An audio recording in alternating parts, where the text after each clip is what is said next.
back on Tuesday, and we're going to be in John. We're going to be in John, David. We haven't been in John in a while. I know it. And we're going to do a whole chapter in John. A whole chapter, yep. Woo. So... Skiddly-dee. Yeah. So, this never gets old. I believe David has a transition. Strawberry ice cream. Yeah. Did you bring your chart? No, Oh. that's for Friday nights. Okay. That's for Friday nights, man. Don't worry, I got one that's not as big, but It'll lead us in the right direction. okay. Okay. All right, you have a transition, don't you, David? Yeah, here we go. I think he named the title of the night as Jesus in the Feast of the Tabernacles.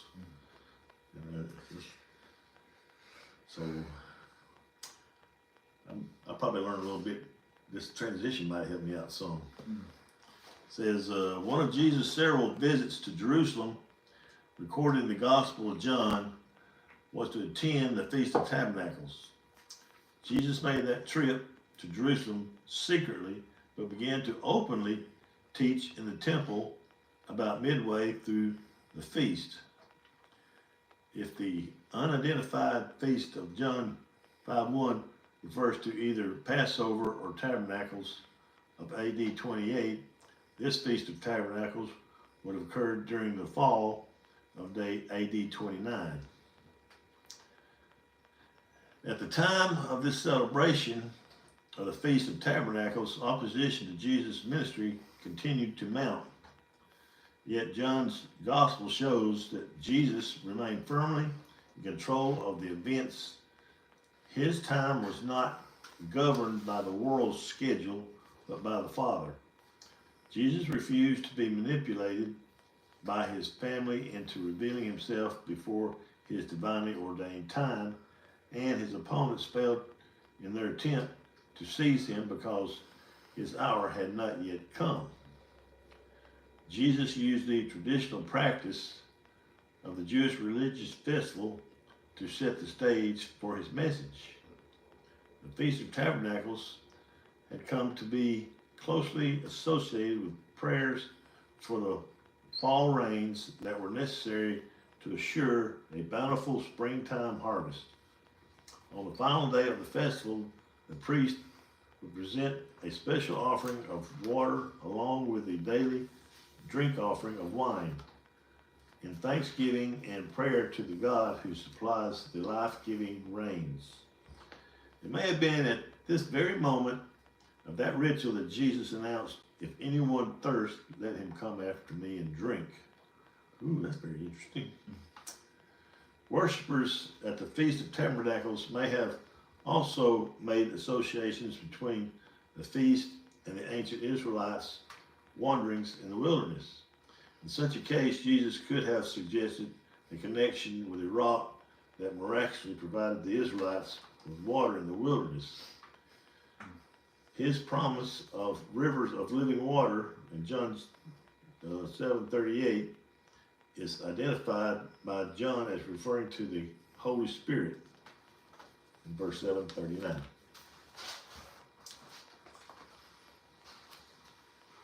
Interesting. So, yeah. So we are, for those of you that are might be new,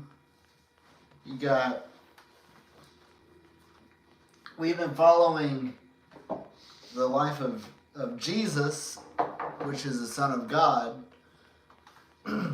and wondering, who is this Jesus, right? That's why I wanted to kind of start this, because it's interesting. Yeah. But so we are following the life of Christ, and I think we spent the entire summer just on the Christmas story, which was pretty good. I mean, it's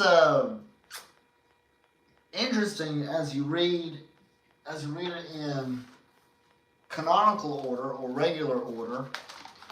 It's you don't get the full story, but the way that the harmony does it is it blends it all together, which is pretty cool. So, David. Yes. Read 1 through 10, 1 through 9. I want to get 10. The Heavenly Scholar.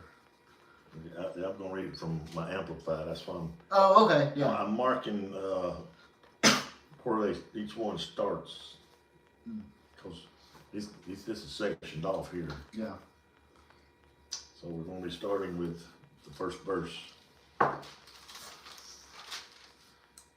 And this is, get this out of the way. Jesus' brothers disbelieve. It's titled from the 1st to the 9th verse. After this, Jesus walked from place to place in Galilee, for he would not walk in Judea because the Jews were seeking to kill him. Now the Jewish feast of tabernacles was approaching, so his brothers said to him, "Leave here and go to Judea so that your disciples may also see the works that you do. No one does anything in secret when he wants to be known publicly. If you must do these things, show yourself openly to the world and make yourself known." For not even his brothers believed in him. And, you know, some of them later became church leaders. Yeah. Keep going. Yeah, yeah. For not even his brothers believed in him. So Jesus said to them, "My time has not yet come, but any time is right for you. The world cannot hate you, since you are not part of it, but it does hate me because I denounce it and testify that deeds are evil. Go up to the feast yourselves. I am not going up to this feast because my time has not yet fully come." Having said these things to them, he stayed behind in Galilee. So what are some things that we can take away from this? Well, the religious leaders want to kill him, right? That's one reason he wasn't going to the festival of the Feast of the Tabernacles. Yeah. And he was being pressured by his brothers. Yes. But he said, it's not my time yet. Yep. Which kind of leads me to, I've said this before, that you got to watch out for those religious people because they'll kill you. They'll string you up and crucify you, and they'll think they're right. Take you to the Romans and let them whip the blood out of you. Yeah. Yep. And the Romans were religious too, weren't they? Yeah, they had many gods. They usually didn't interfere in the affairs of the local people. Yeah. As long as they were civilized. Now, yeah, right. In the way they wanted to be civilized. Yeah. So why does it say on 11 that he knows, he's telling them, my time has not yet come? What does that mean? Well, Jesus knowing everything, right? I like this. Jesus knowing their thoughts. David. Well, here's what he said, though, see? Hold on. Think about it, though. Jesus knowing their thoughts, and by the way, he knows your thoughts, too. Think about that. That's a scary thought. How many times can you say thought in this one sentence?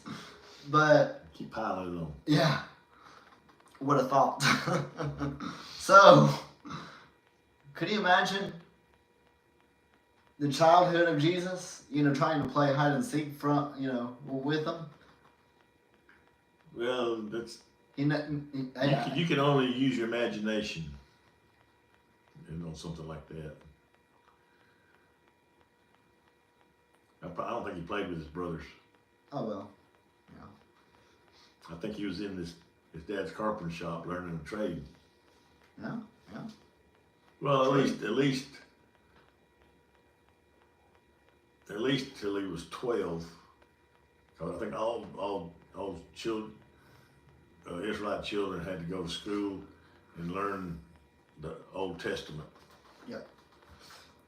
But Then when he got 12 years old, they could either go into their family's business, or they could stay on and become a religious leader. Yep. But but they had to continue their education in the Old Testament if they stayed in the religious direction. Yep. But Jesus didn't have to. Yeah. He knew it all by the time he was 12. Yep. It's hard to think of Jesus being born. Do you think that he knew, like, kind of like I don't know. It's kind of like what you were saying. It's not like a imagination thing, but where in his mind, he's thinking, well, I can't wait till I can start my ministry. I don't know. That's just speculation. But Well, this is the Son of God, but fully God and fully man, Well, he knew his time hadn't yet come. Yeah. So he had a sense of, well, not when it's going to start, but Well, it's kind of like the fish with the coin in his mouth. Yeah, but Jesus' ministry was coming to a close pretty much by then. Yeah. True. It was I think you'll find that most of the New Testament, the four Gospels, is dealing mostly with Jesus' last days before he's crucified. It's maybe part of his first year and maybe all of his second year is probably not even in there. Mm. It's not even in the Testament. Yeah. But he was doing everything that he was doing at the end through the whole thing. He was healing the sick, preaching about the kingdom of God. Yep. Father and I are one. But Yeah, yet, the important stuff. my brothers tell me that to them, my time is right. Yeah. I I know better than you. Yep. I know better than you. Yep. You'll know when I do it. Yep. It'll be crystal clear. Okay. But when his brothers had gone up, then he also went up to the feast, not openly, but as it was in secret. Now, Dave, do you think that when that happened, he was kind of like invisible? No, but I imagine he had his head covering over his head. Oh, well, yeah. True. Anyway, I just thought about that. So then the Jews sought him at the feast and said, "Where is he?" And there was much complaining among the people concerning him. Some said, he is good. Others said, he is no. On the contrary, he deceives people. And however, no one spoke openly of him for fear of the Jews. Now, what do you think they meant by that? That's an interesting statement right there. A little more plainly, it's for fear of the leaders of the Jews. Yeah. So that's who they were afraid of. Mm. I mean, it's kind of like years later when the church is established, you have the Spanish Inquisition. Mm-hmm. You kept your mouth shut. verse 14. Now, about the middle of the feast, Jesus went up into the temple and taught. And the Jews marveled, saying, "How does this man know letters, having never studied?" That's an interesting statement. That's like I'm telling you. When he got to be 12 years old, he'd already gone through the religious training that the children get when they're that age. Yeah. But he knew it all by the time he was 12. Right. He didn't have to go on to learn anymore. Right. Because I can't get this to in anyone's head, but Jesus didn't have to learn it. He was it. Remember Colossians 1? For by him were all things created, and they were created by him and for him. He was there. He didn't have to learn anything. But he did as a child. You see, I don't think so. Yes, he did as a child. How come? Well, even though he was man and was God, he was also God and a child. He had childlike characters. Yeah. Yeah. So he played hide and seek with his friends, right? He could. Well, and that too. He's with Joseph in the carpenter shop. Yeah. Whenever he'd be and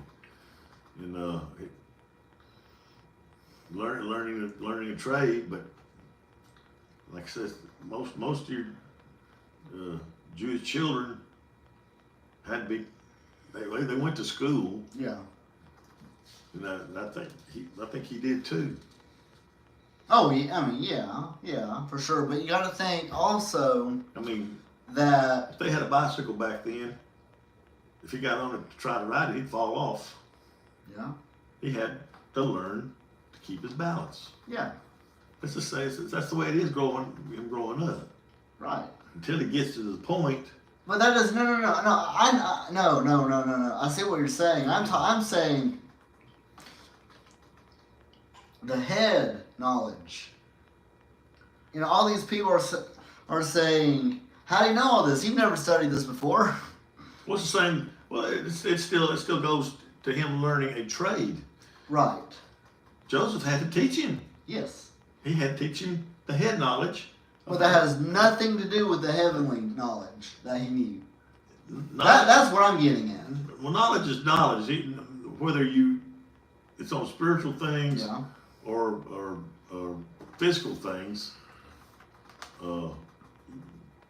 Repetition, you learn mentally how to operate something. True. Sure. So he had to get it up here to be a carpenter. Right. He wasn't born with it. It's the same with his spiritual teaching. Yeah. I think he had to learn. But he didn't have to learn who he was. He knew he was the I son don't know. of God. Well, we don't know that in his childhood because it doesn't say. Yeah. But I mean, would you just have to kind of think that, you know? But then again, I don't know. There's some stuff in this amazing, incredible book we'll never know. If you ever Can't watched, wait to ask them. if you ever watched the sitcom Big Bang, Yeah. look at Sheldon. Mm-hmm. He's smart. Oh yeah, they're all smart actually. Well, some of them,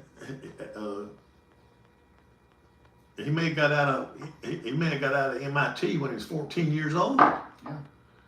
But he was able to comprehend and keep what he learned. Yeah. I think Jesus is more like Shelton.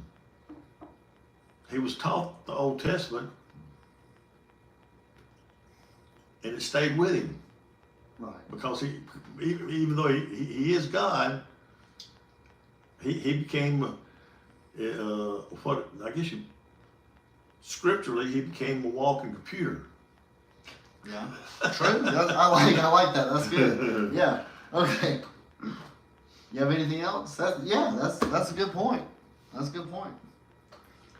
And when they talk about formal training, I think they're talking about training from the time he's 13 to 18. Yeah. Kind of like what they do in the Jewish tradition. Well, you're more or less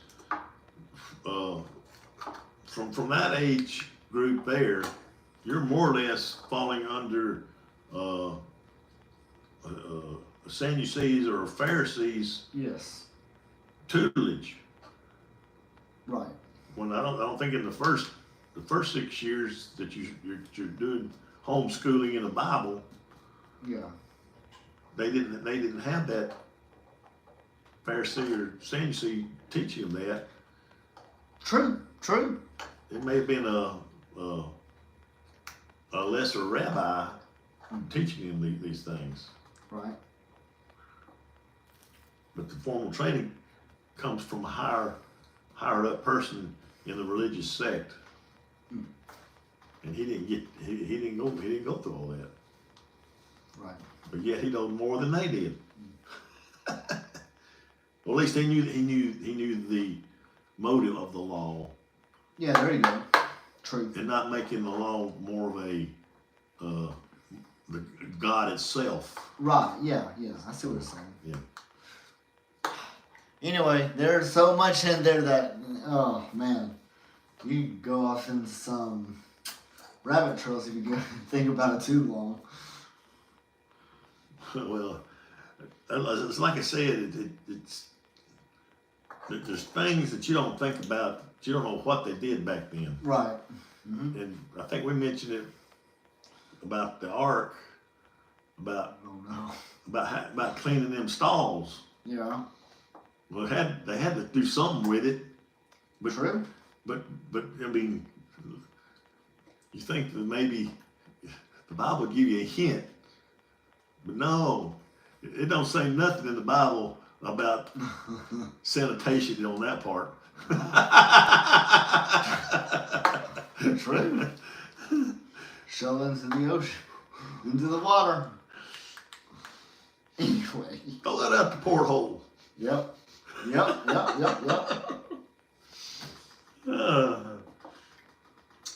think you're on verse 16. Yep. Jesus answered and said to them, my doctrine is not mine, but it is from he who sent me.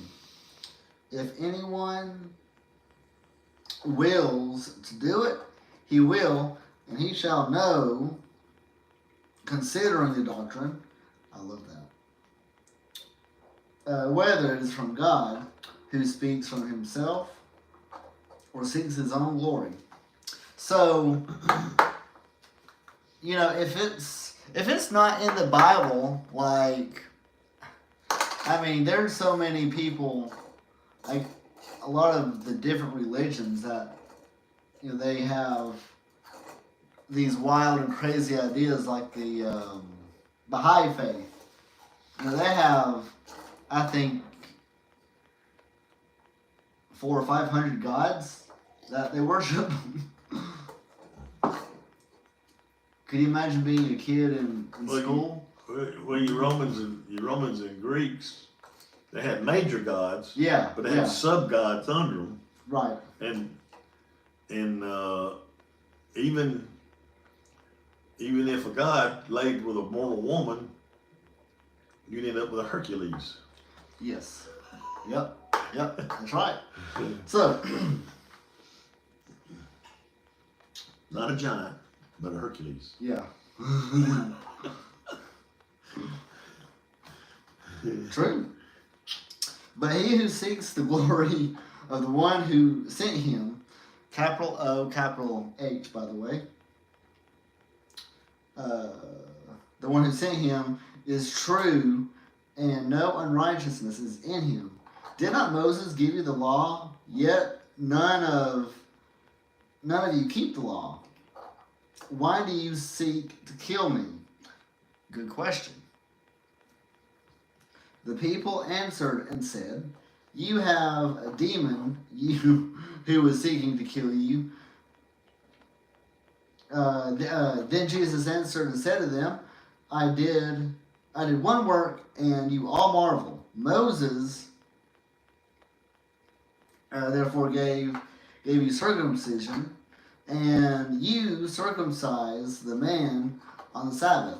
If a man receives circumcision on the Sabbath, so that the law of Moses should not be broken, are you angry with me because I made a man completely well on the Sabbath? Do not judge according to appearance, but judge with righteousness. So you need to judge from within. It's all about the heart. If you know someone is a bad person, right? Like Adolf Hitler. Would it be judging him to say, hey, David, Adolf Hitler was a horrible, horrible, horrible guy? Would that be judging him? Mm. Or would that just be a fact? Because, we knew who he was. Now, if he was sitting in this chair right here, we, not knowing, his motives, we couldn't say that. But now that we know, it's not judging. It's all within the heart. It's all your motives. From the abundance of the heart, the mouth speaks. Go ahead, David. Verse 25. So, let me see where I'm reading to.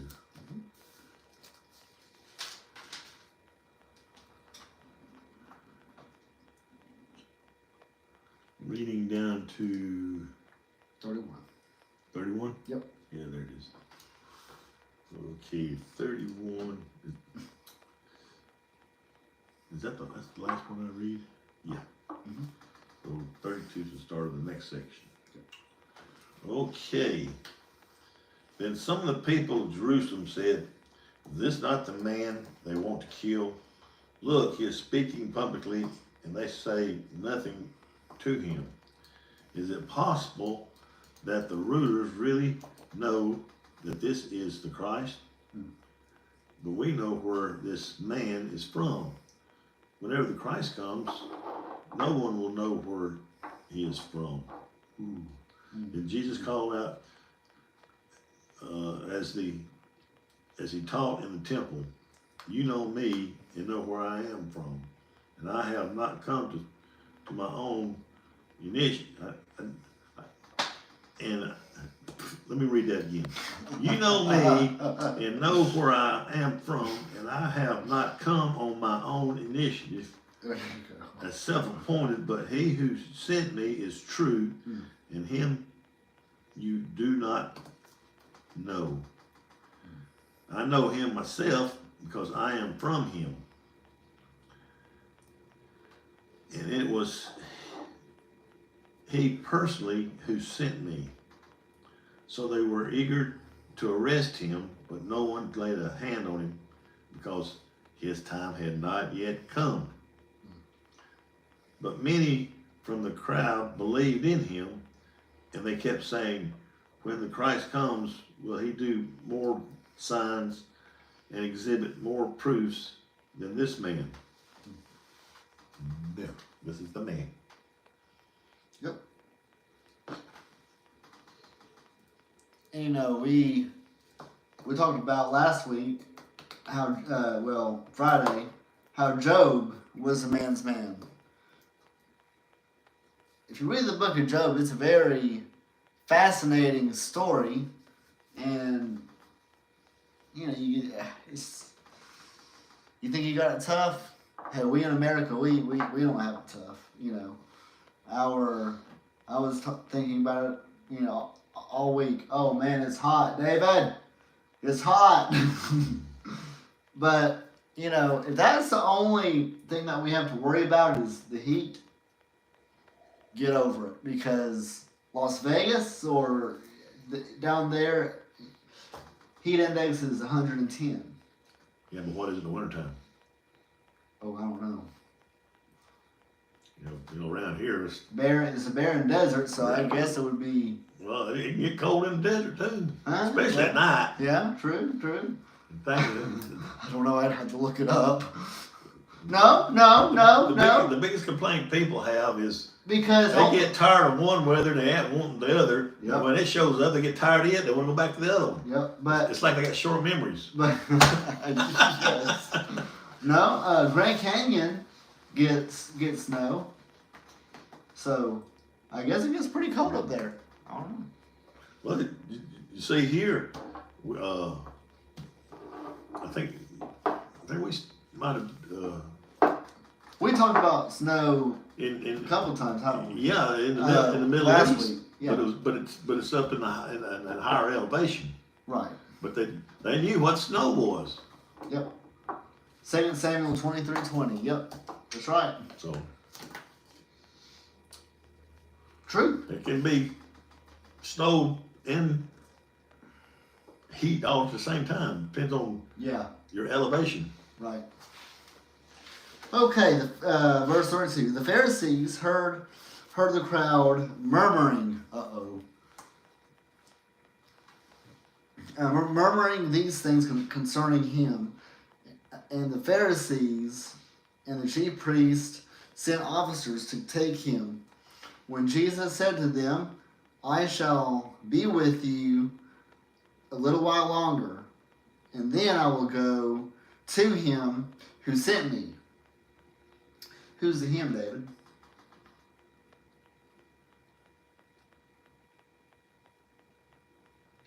Who sent Jesus? Who's the him that sent me?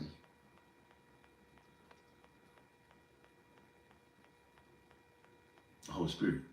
Exactly. No, No, God. Not. You got me there. I had to quit thinking. I was already thinking he was about to say God, but yeah, there we go. And where I am, you cannot come. Then the Jews said among themselves, find him. Does he intend to go to disputation among the Greeks and teach the Greeks? What is this thing that he said? You will seek me, not find me. Where I am, you cannot come. Anything on that? I do believe he's talking about being at the right hand of God. Exactly. But how come they can't come? Anyone can come, right? But if you have a red letter Bible, this is The Jesus. thing is, he's the only one that can come to the right hand of God, so they cannot come. Oh, well, yeah, now that's true. But I'm talking about heaven, though. Well, see, that's why they can't find him. That's where he'll be. Right. And they won't know where he is because that's where he'll be. Yep. And they cannot come because he's at the right hand of God. Yep. True. And nobody else can sit there but him. That's right. On the last day, verse 37, the great day of the feast, Jesus stood and cried out, saying, if anyone thirsts, let him come to me and drink. He who, he who believes in me, as the scripture has said, out of his heart will flow rivers of living water. Man, I love that. But this he spoke concerning the Spirit, who those believing in him would receive. The Holy Spirit was not yet given because Jesus was not yet glorified. Therefore, many from the crowd, when they heard this saying, said, truly this is the prophet. Others said, this is the Christ. And they got it. The ones that said that this is the Christ, you got it. But let's see. But some said, will the Christ come out of Galilee? He has not the scriptures said that the Christ comes from the seed of David and from the town of Bethlehem, where David was. So there was division among the people because of him. And there still is, by the way. Now, if they only knew his lineage and where he was born, yeah, that'd shut him up. Yep, that's right. No, well, they wouldn't have believed it anyway. Well, yeah, man. Yeah. You're gonna have some that ain't gonna believe it. Yeah. Yep. You got some people that believe in you can work your way up, right? If you're good enough and good enough and good enough, like the Jehovah's Witnesses say, if you're good enough at the end of Armageddon and everything, you get to become not, I was about to say mayor, but like the god of your own little city. Anyway. A ruling status. A ruling status, yeah, there you go. Only they knew where the seed was. That he was from the seed of David. But then again, how would they have known? How could they have found out? David. Census. They can go dig up a census. Right, but... Of course, you know who kept the census? Caesar. The Romans. Yeah. That's like trying to go pull gold teeth out of somebody's head and don't want to give them up. Yeah. True. Yep. So then there was a division among the people because of him. Now some of them wanted to take him, but no one laid hands on him. I wonder why. For it is written, my time has not yet come. Exactly. And if Jesus didn't want anything to happen to him, guess what? It's not. And when we get to the crucifixion, it's going to be, because I've already done some research on it. David, that is crazy stuff.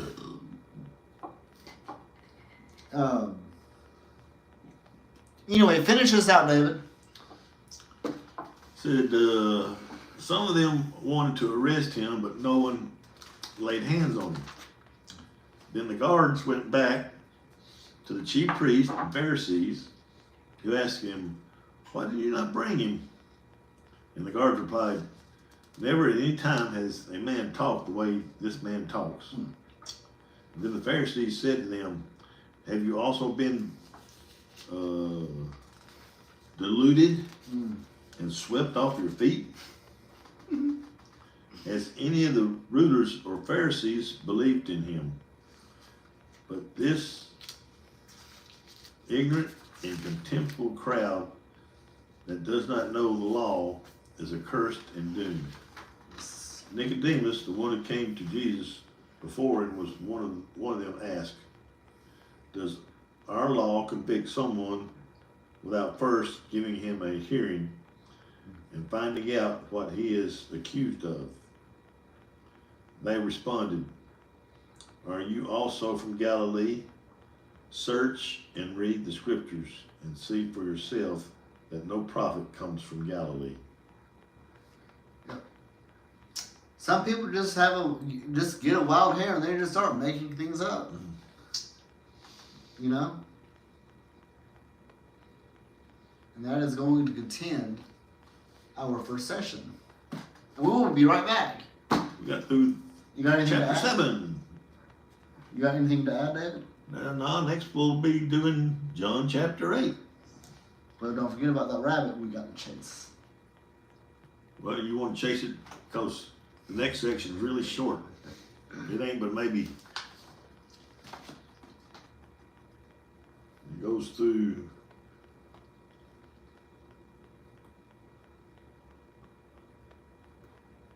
we might do a third session. 11. We might do a third So session. you got we'll have a transition. The next one will be on forgiving an adulteress. That will cover like 11 verses. And then there's another transition discussions with the Pharisees. All in John. And that's a long one. I love it. Verse 12 to 59. So you want to chase rabbits, you better do it after this short one. Yeah. And throw it in with the short one.